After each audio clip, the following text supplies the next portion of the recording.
Coming up on 2020 on ID. 2 stories of perfect marriages. Smiling couple, beautiful couple with their baby. And wives who thought they had successful, caring husbands. I love being married to James. Julie kept saying, aren't we so lucky that we all married so well? But were they living a lie? He had built up this persona he just couldn't live up to. She thought he was taking care of her, and he was doing just the opposite.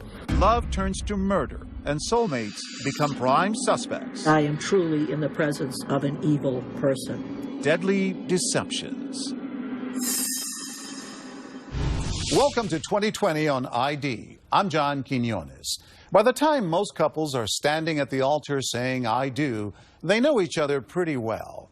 But there are some people that you can't really know at all. Their true selves are hidden. And the women who love and live with them may not find out who they are until it's too late. Julie Cowan thought she married a great guy. He was smart, charismatic, bound for success. But as Jim Avila first reported in 2008, this husband's life was a lie that would end in murder.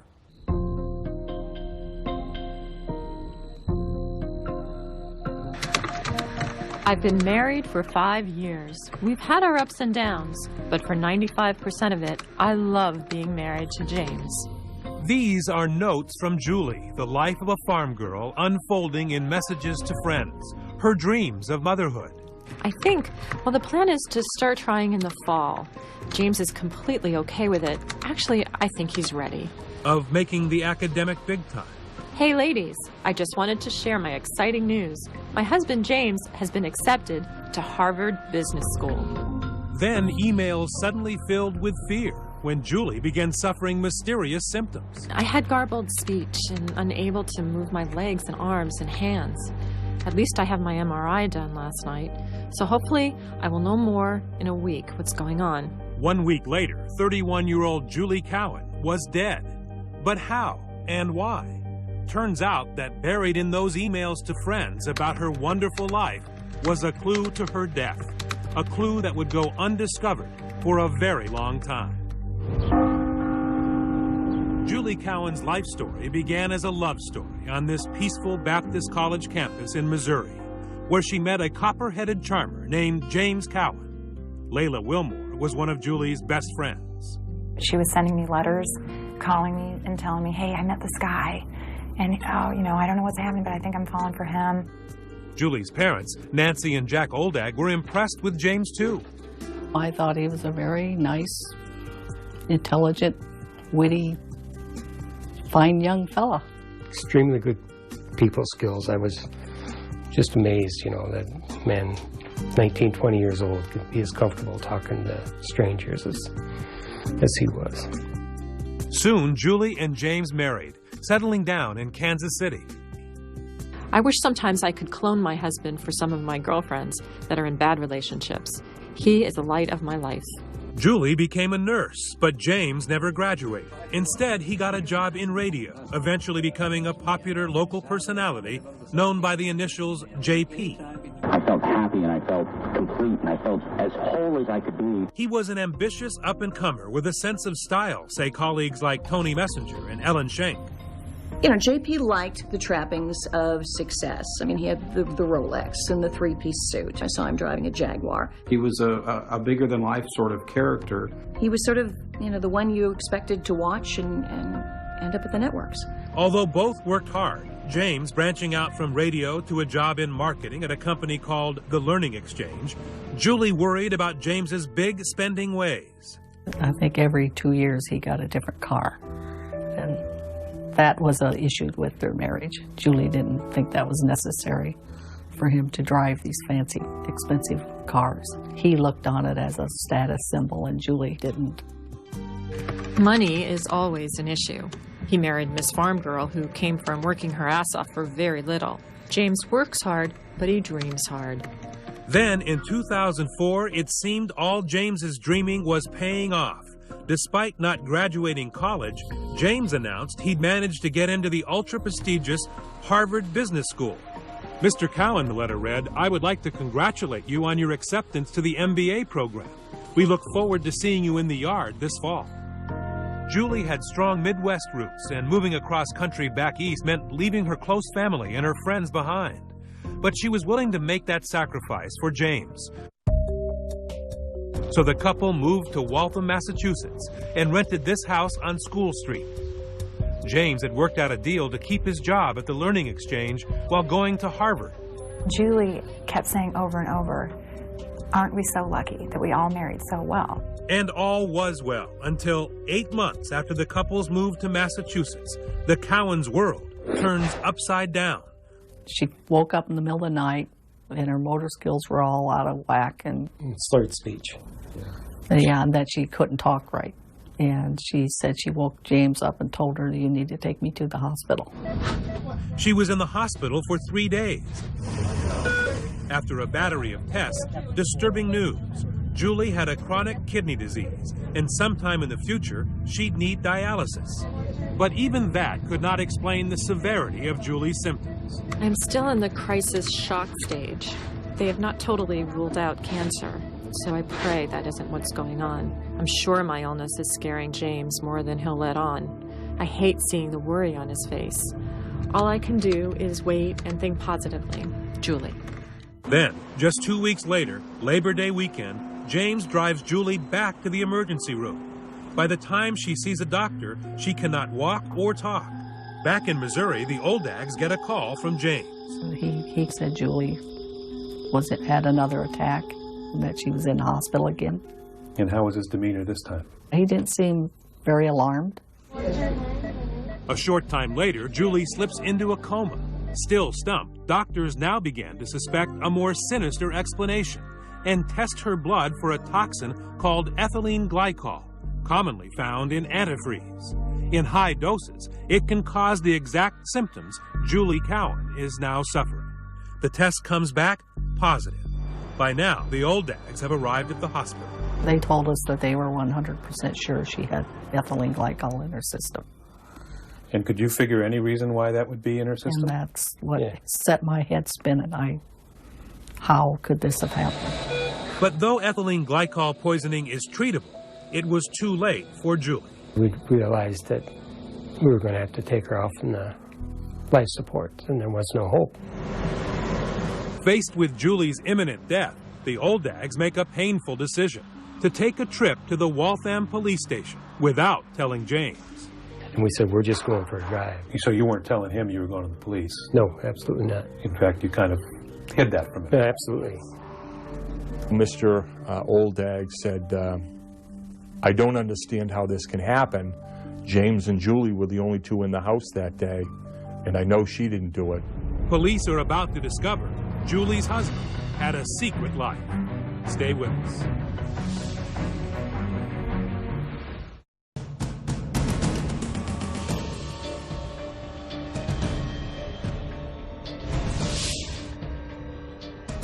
It has been just a few weeks since Julie Cowen died, a mysterious case of ethylene glycol poisoning. Waltham police suspect antifreeze and are deep into their investigation when they get a surprising call from Cowen's landlord. The husband has vanished. Detective John Bailey pays a visit to the home. He had abandoned everything. Big screen TV, brand new furniture, thousands and thousands of dollars worth of property. It was bizarre.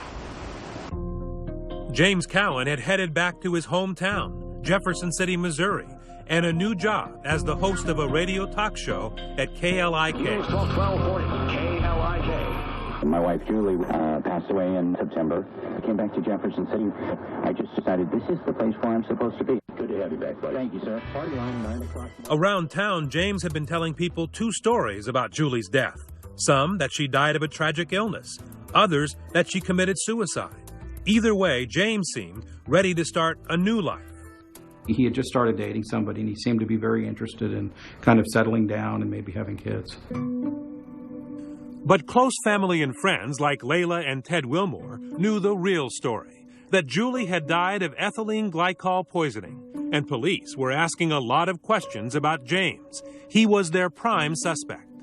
We asked him, aren't you a little bit worried about the way things look? And he said, you know, guys, I don't think I would be indicted for this, and if I were indicted, I wouldn't be convicted. It'd be a circumstantial case. We knew the case was circumstantial. We did the best we could as far as investigating. Over the following months, police discover a series of disturbing secrets about James, information they were quietly sharing with Julie's parents, who eventually came to the horrifying conclusion their son-in-law might be guilty of killing their only daughter. I asked the detective, I said, do you care if I confront him? And he said, don't. So you took their advice? It's not that we didn't want to. Yeah. We just knew that it would not be a productive thing to do. So the Oldags wait. Finally, more than a year after Julie Cowan's death, Detective Bailey travels to Missouri to make a dramatic arrest during the middle of James's radio show. We knew he was on the air. I saw him coming out of his radio booth. Do you know why we're here? And do you know who we are? And James said, I know.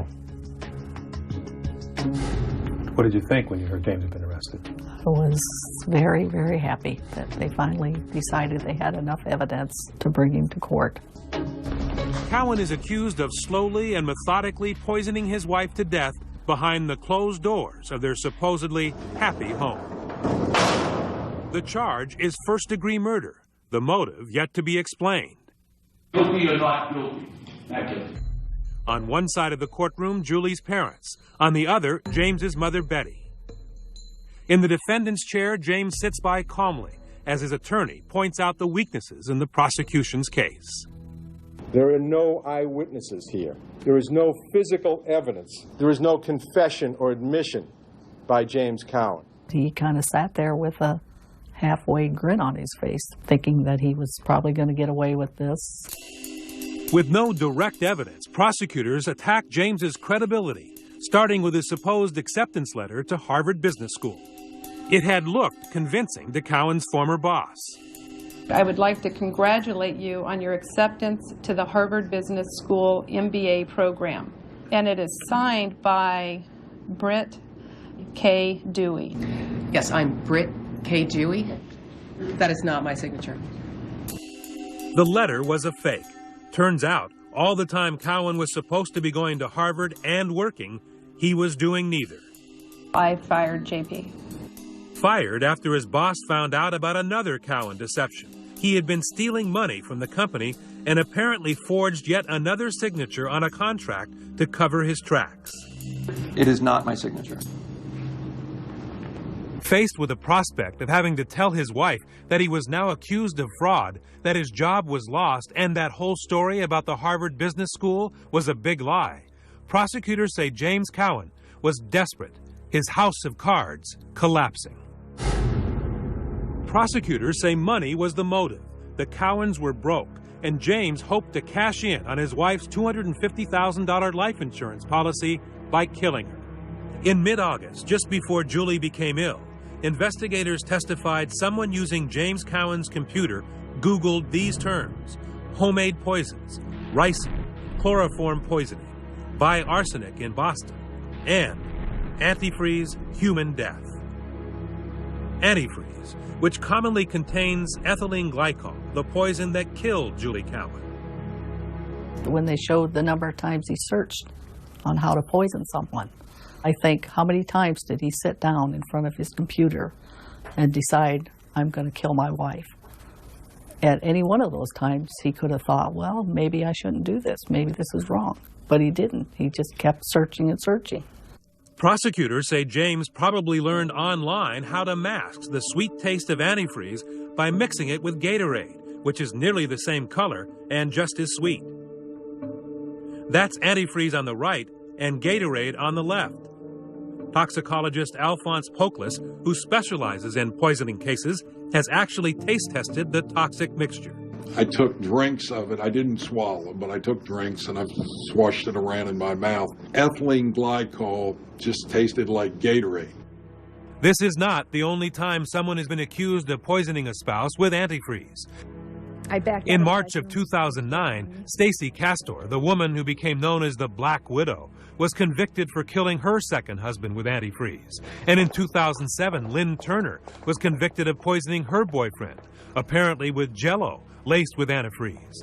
In both cases, it was later discovered that the women's previous husbands had also died of antifreeze poisoning. Evidence of a person's... And in 2008, Kenosha County, Wisconsin DA Bob Jamboys successfully prosecuted Mark Jensen for murdering his wife, Julie, using antifreeze. Jamboys says it's an agonizing death. You start having difficulty breathing, there's a rapid pulse rate, you start vomiting, you become nauseous, you become terribly thirsty, and then in the third stage your kidneys start to shut down, and as your body is shutting down, you're experiencing this agonizing, horrible way of dying. It's a terribly sick feeling, and then ultimately you can become comatose. According to the American Association of Poison Control Centers, in 2007, there were more than 5,700 intentional and unintentional cases of ethylene glycol antifreeze poisoning in the U.S., resulting in 27 deaths. But with so many known cases of antifreeze poisoning, why had Julie Cowan's doctors not caught it earlier? Because Julie had waved them off. The doctors kept asking her, "Are you sure you aren't getting some kind of poison?" She kind of laughed about that and thought it was completely ridiculous. But medical examiner Farrell Sandler, who reviewed Julie Cowan's records, says it's clear she was exposed to the deadly chemical for weeks. Acute and chronic ethylene glycol intoxication. Chronic means over a period of time. Defense lawyers pressure Sandler to admit poisoning is not always homicide. Another possibility would be an accident, and a third possibility would be a suicide. Correct. But the expert is convinced Julie, a registered nurse with access to all kinds of drugs, would not kill herself this way.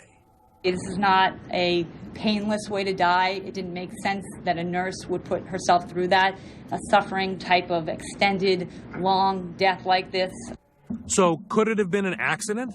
That seemed to be James's story, and he had two wildly improbable versions of what might have happened. He told some people Julie had gone for a walk the day before she lapsed into a coma and died, and strangely speculated that maybe she had found a Gatorade bottle filled with antifreeze on the street somewhere and then drank it. He also told other people that he actually saw her drinking from a Gatorade bottle. I mean, these stories they were just so far-fetched. Police never found antifreeze or Gatorade in the Cowan home, but they knew Julie was drinking the brightly colored energy drink. How? Julie told them in one of those chatty, heartfelt emails to friends, in this case to co-worker Jill Lawson. Julie responded, "I think today is better. I still have episodes where I feel like my face is going to vibrate off my head." Then, buried in the email, the critical clue. "James keeps wanting me to drink Gatorade, and my taste buds just can't handle anything citric." There it was, from Julie herself, James encouraging her to drink Gatorade. It was like Julie was there talking about it, and she thought he was taking care of her. And he was doing just the opposite. On the outside, he portrayed himself as a caring, loving husband, and the cruelty that goes with a slow, poisoning death, I found that very, very cold. The final witness read one of Julie's last emails. As she is drifting towards death, Julie writes not of concern about herself, but of her unending love for James, a man she has no idea may be killing her. My husband is a wonderful person, going on 8 years of marriage in September. He is going to school at Harvard and working full-time, so his plate is pretty full. I don't want my illness to mess that up for him. Hope to talk with you soon. Julie Cowan. Closing arguments. He premeditated this. He chose this extremely cruel way to kill her. This couple loved and cared for each other. Julie herself said as much in her emails. James Cowan is not guilty. The verdict and words you rarely hear from the mouth of a judge. Stay tuned.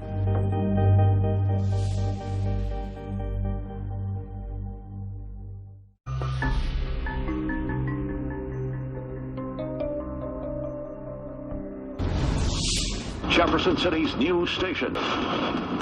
The fate of former Jefferson City radio host James Cowan in the hands of a jury today. The local stations are all abuzz. The man everyone thought was a great guy had turned out to be a con man. James Cowan had lied about going to Harvard, been fired for stealing, was broke and sliding deeper into debt.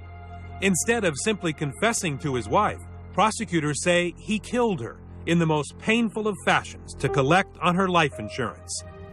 In the courtroom, James's mother and Julie's parents wait for a verdict.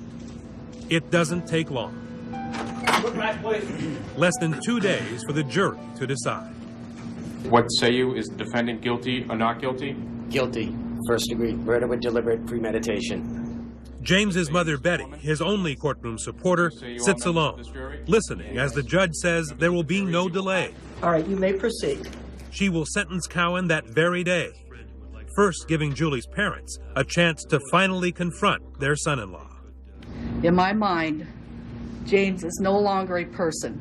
He is just a mass of flesh and bone taking up space on this earth. A real person would never have done such an evil thing. Thank you. And then a surprise, something judges rarely do. Along with the sentence, Sandra Hamlin looks down from the bench and personally lets James have it. The way in which this defendant secretly and methodically planned and carried out the poisoning of his wife and allowed her to suffer so horribly and die such a slow and painful death makes this court feel that I am truly in the presence of an evil person. The defendant would please rise. The sentence of James Cowan, life in prison. The sentencing may have brought a feeling of justice to Julie's parents, but now they want to change to antifreeze so others don't suffer the same fate. I just don't understand why it has to have such a sweet taste to the extent that it can be mixed in with sweet drinks and not know, and it can be put in there and people don't know that it's there. I think it's a very dangerous substance out there that needs to be fixed. A number of states have enacted legislation requiring the addition of a substance to antifreeze that makes it taste bitter. But that's all too late to help Julie Cowan, who leaves behind family and friends still devastated by her death and shaken by the betrayal from the man she thought loved her so much. He has ruined so many lives. He took her life and robbed us of her, but he's ruined his own life in the process. But I think that it was meticulous, it was calculated, it is mind-boggling. I think that he is a broken person. I see him as a broken person. This guy deceived us so badly and so easily, you know. And now I can look back and I can say I should have seen this and this and this. I didn't check up on it. Julie was such a good person. You know, it wasn't like he was married to someone who didn't care about him. She would have went to the ends of the earth for anything he wanted. Loved him till the end. Till the end. As of 2013, James Cowan has appealed his conviction unsuccessfully, but is continuing to appeal.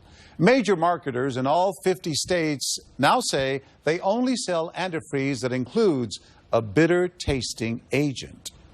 When we come back, a wife and her child found shot to death. The baby was shot through the chest. The bullet went right through her and went into her mother. And a husband on the run. What secrets was he hiding? Stay with us.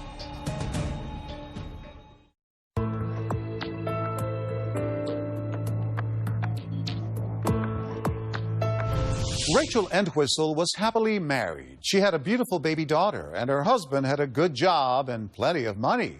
What she didn't know was that her husband was a first-class liar. And as ABC News first reported in 2008, he would do anything to keep his lies a secret.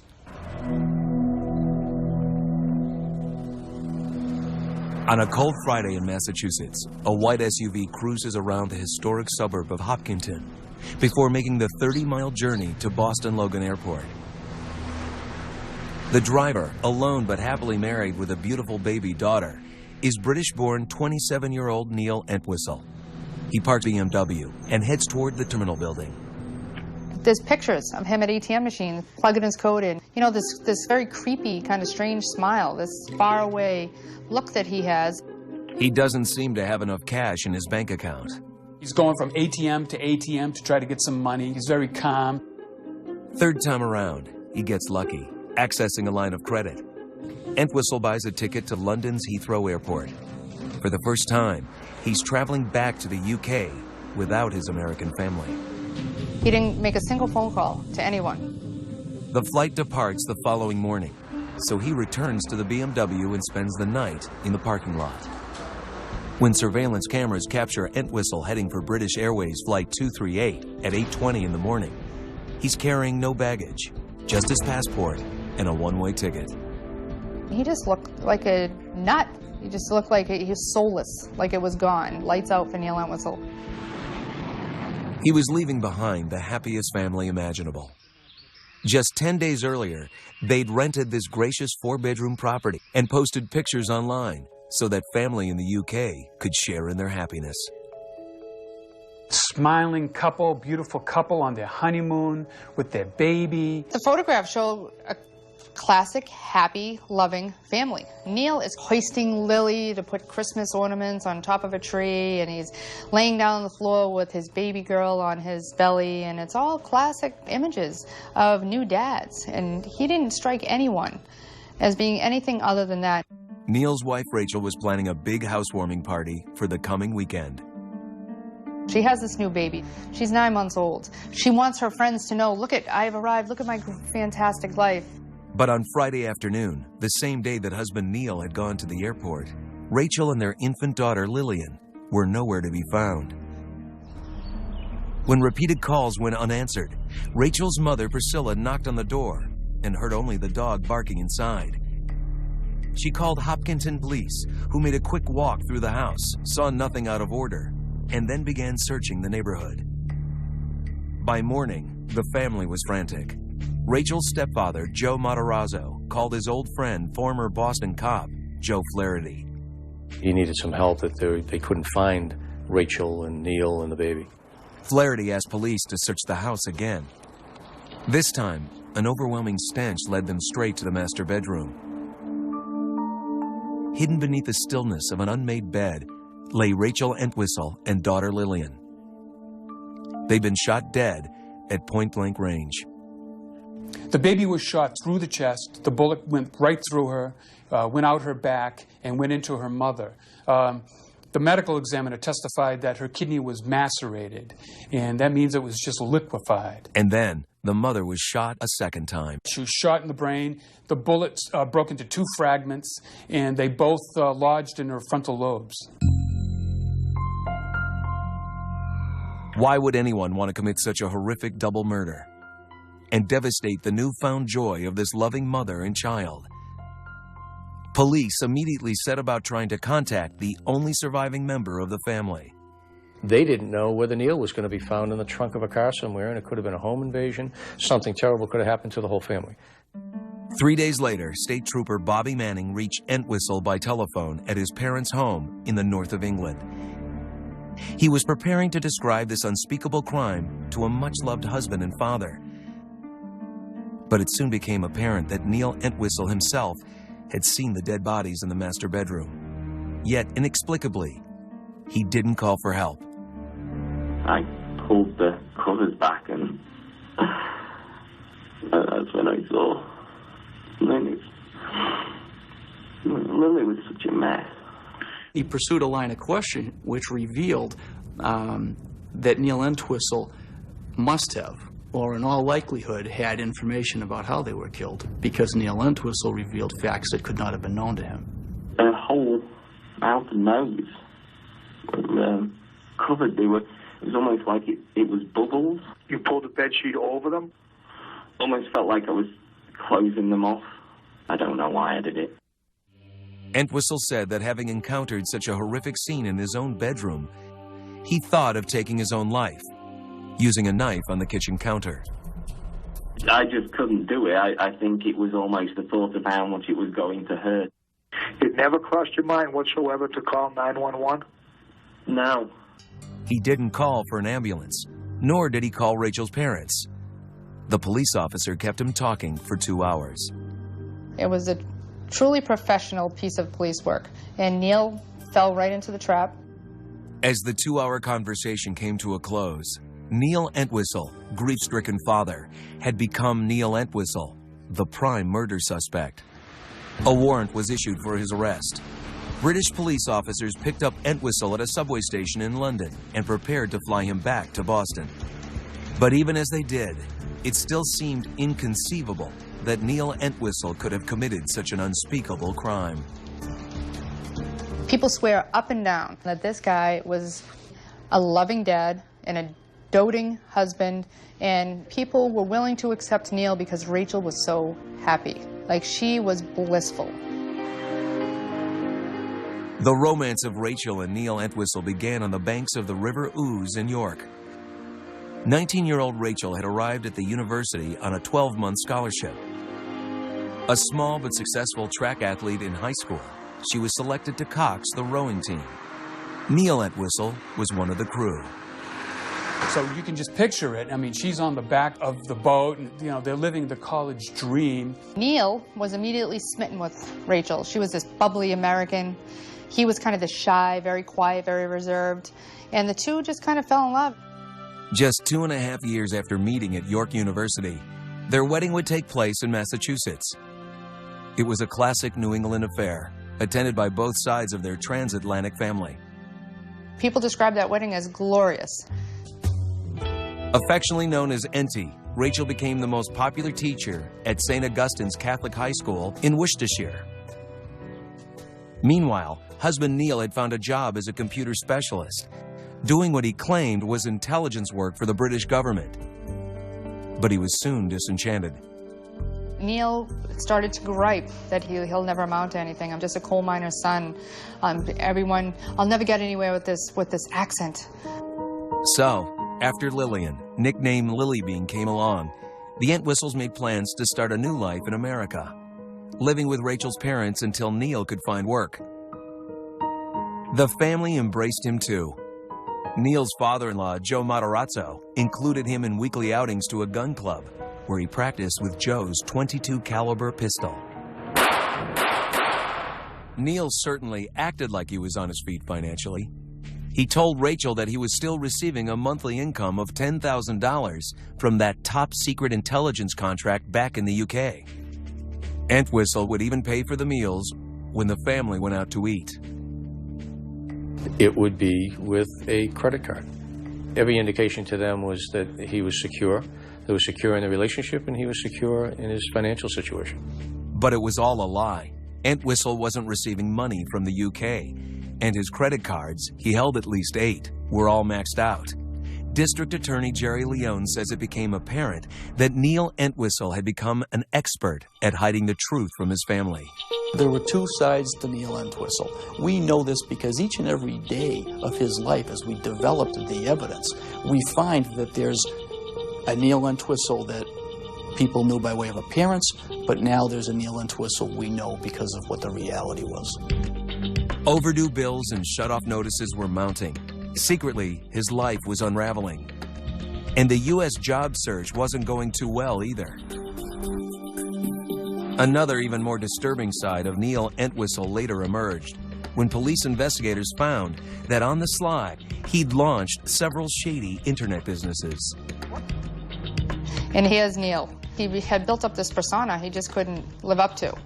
And instead, he started selling penis enlargement kits online and trying to bilk eBay customers.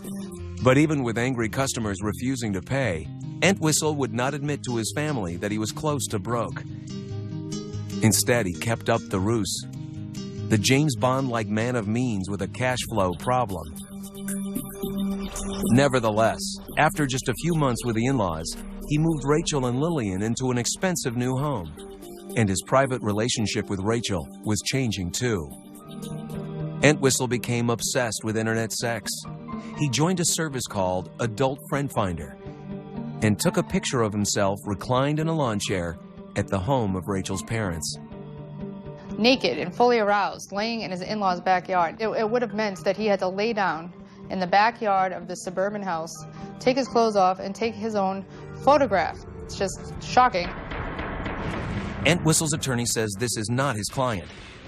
But investigators did confirm that Entwistle posted this caption along with the image.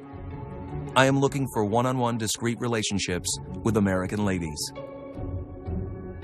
The location of information on his computer which revealed that he was unhappy with his sex life, that in his words he was looking for more fun in the bedroom, that just helped us develop his state of mind. But it was also critical to a central theme in this case, which is appearance versus reality. The Neil Entwistle that he wanted people to believe he was, which was this loving, doting father, versus he's a murderer. When the case went to trial, the prosecution painted a portrait of Neil Entwistle that was unrecognizable to anyone who knew him. Not the suave, successful intelligence contractor, but a cold, heartless killer who didn't even bother returning for his wife and daughter's funeral. But Entwistle was nothing if not determined, and his attorney would mount an audacious defense. But would it prove successful? When we return.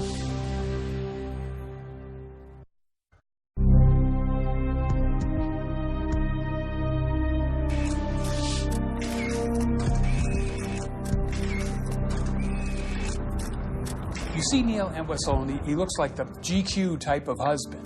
He said he was going to the gun club. He's tall and slim. His hair is always perfect.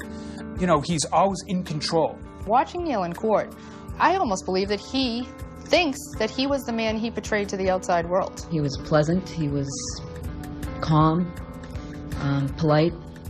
Like, there's something about Neil, he has shut himself down from reality completely. At that point, we knew that the victims were under the comforter.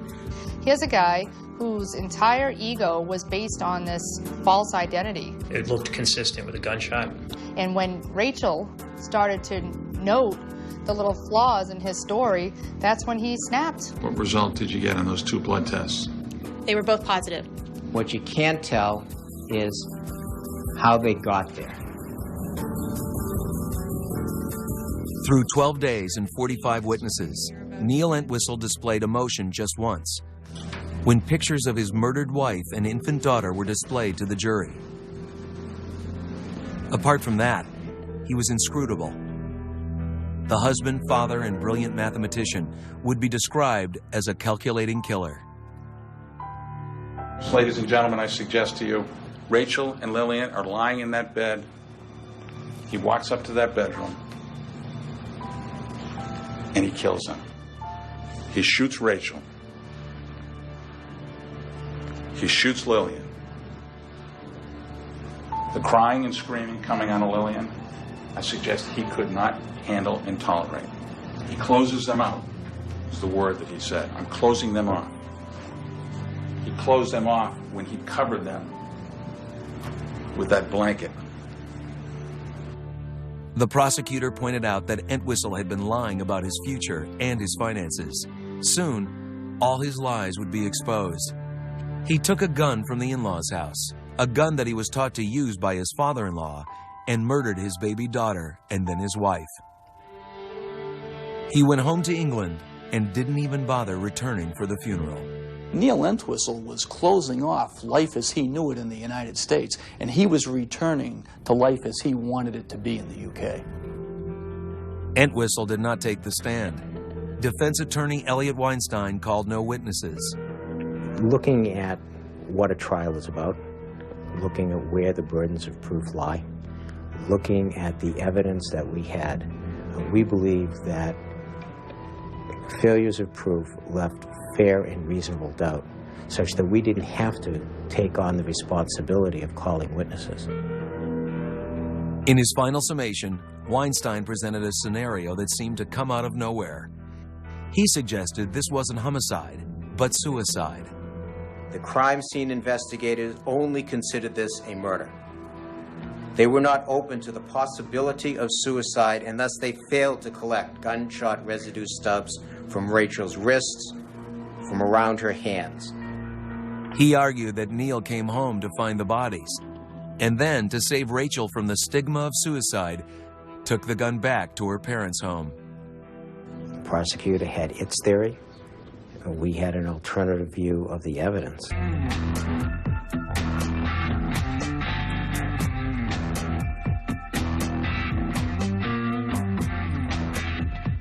The jury deliberated for 2 days, evaluating Entwistle's secret appetite for online sexual encounters, his 2-hour phone call with a state trooper, They even tested the claim that Rachel took her own life.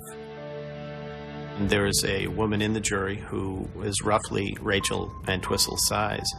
So we had her actually hold the gun to her head. The gun was fired from a further distance away than she could possibly have held it.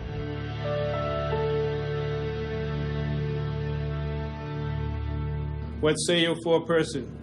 Is the defendant guilty or not guilty? Guilty of murder in the first degree of Rachel Entwistle. Guilty of murder in the first degree of Lillian Entwistle. How do you think he'll break in jail? Nevertheless, Entwistle's parents maintained his innocence. And we are devastated to learn that the evidence points to Rachel. We will continue to fight for our innocent son with the hope that one day justice will prevail. We are not making any further statements at this time and ask that you refer any... Before the sentencing, Rachel's family, who've never spoken to the media, addressed the court. Our dreams as a parent and grandparent have been shattered by the shameful, selfish act of one person, Neil Entwistle. Suffering does not begin to describe what we have been enduring without our beloved Rachel and Lillian, who gave our lives such purpose and meaning. The jury has found the defendant. Then the man who appeared to be a loving father and doting husband was given 2 concurrent life sentences. These crimes are incomprehensible. They defy comprehension because they involve the planned and deliberate murders of the defendant's wife and 9-month-old child. Just 9 days before she died, Lillian Entwistle was baptized in a ceremony at the family's Catholic Church. Photographs showed different generations welcoming her into the family of God. Yet in those same happy images is the man who would commit the most horrendous betrayal imaginable. He won the trust of an entire family, a family that he would ultimately destroy.